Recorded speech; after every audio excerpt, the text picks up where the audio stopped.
స్నాక్స్‌లోకి junk food కాకుండా ఇలా టేస్టీగా పల్లీలతోటి హెల్తీగా ఒక స్నాక్ అయితే ప్రిపేర్ చేసేద్దాం. కావాల్సిన ఇంగ్రీడియెంట్స్ అన్నీ ఉంటే జస్ట్ 2 మినిట్స్‌లో ప్రిపేర్ చేసుకోవచ్చు. క్రిస్పీగా, టేస్టీగా చాలా బావుంటాయి. ప్రాసెస్‌లోకి వెళ్ళిపోదాం. ఫస్ట్ అయితే పల్లీలని ఫ్రై చేయడం కోసము ఒక పాన్ తీసుకొని అందులో కొంచెం ఆయిల్ అయితే యాడ్ చేసుకోవాలి. ఆయిల్ హీట్ అయ్యేలోపు మనం పల్లీలకైతే మ్యారినేషన్ చేసుకుందాము. దానికోసం అయితే కలుపుకోవడానికి ఈజీగా ఉండేలాగా ఒక బౌల్‌ని అయితే తీసుకొని అందులో మనకు కావాల్సినన్ని పల్లీలైతే యాడ్ చేసుకోవాలి. నెక్స్ట్ ఈ పల్లీలోకి టేస్ట్‌కి సరిపోయినంత సాల్ట్, కారము, ధనియా పౌడరు, జీరా పౌడరు ఇవన్నీ వేసేసుకోవాలి. కారాన్నయితే మీ టేస్ట్‌కి తగ్గట్టు వేసుకోండి. ఈ పల్లి పకోడీ కొంచెం స్పైసీగా కావాలి అంటే ధనియా పౌడర్ ఇంకొంచెం ఎక్కువ యాడ్ చేసుకోండి, బావుంటుంది. నెక్స్ట్ అయితే ఇందులోనే సన్నగా కట్ చేసుకున్న పచ్చిమిర్చి, ఉంటే అల్లం వెల్లుల్లి పేస్ట్, లేదంటే ఇలా దంచి పెట్టుకున్న వెల్లుల్లిని కూడా వేసుకొని ఒకసారి మిక్స్ చేసుకోండి. ఆ తర్వాత ఇందులో 2 టేబుల్ స్పూన్ల శనగపిండి, అలానే 2 టేబుల్ స్పూన్ల కార్న్‌ఫ్లోర్ పిండిని కూడా వేసుకొని కొంచెం వాటర్‌నైతే చిమ్ముకొని ఈ పిండి కోటింగ్ మొత్తం కూడా పల్లీలకు పట్టేలాగా బాగా మిక్స్ చేసుకోవాలి. మనకైతే ఇందులో వాటర్ ఎక్కువ అవసరం ఉండదు. అందుకోసమే చేత్తోటి కొంచెం అయితే చిమ్ముకొని ఇలా మిక్స్ చేసుకుంటూ ఉండాలి. మీకేమైనా కన్సిస్టెన్సీ కొంచెం పల్చగా అనిపించినా, లేదంటే పల్లీలకి కోటింగ్ సరిపోలేదు అనిపిస్తే ఇంకొంచెం శనగపిండినైనా లేదంటే కార్న్‌ఫ్లోర్ పిండినైనా యాడ్ చేసుకోవచ్చు.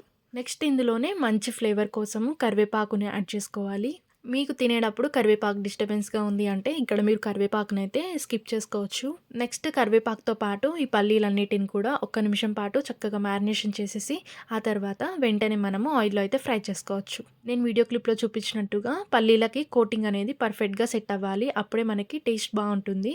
నెక్స్ట్ అయితే మీడియం హీట్ ఉన్న ఆయిల్‌లో మాత్రమే ఈ పల్లీలనైతే వేసుకోవాలి. ఎక్కువ హీట్ ఉన్నప్పుడు మనం వేస్తే కనుక పల్లీలు తొందరగా మాడిపోతాయి, సరిగ్గా ఫ్రై అవ్వవు. ఈ ప్రాసెస్ మొత్తం కూడా మనం మీడియం ఫ్లేమ్‌లో మాత్రమే పెట్టుకొని ఫ్రై చేసుకోవాలి.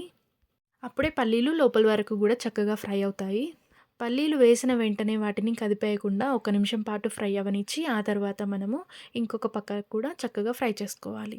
ఎక్కువ టైం ఏం తీసుకోదు. చాలా తొందరగానే ఫ్రై అయిపోతాయి. అండ్ మనకి కలర్ కూడా ఎక్కువ బ్రౌన్ షేడ్ రావాల్సిన అవసరం లేదు. కొంచెం లైట్‌గా ఫ్రై అయ్యాయి అనిపిస్తే అప్పుడైతే మనం తీసేసుకోవచ్చు.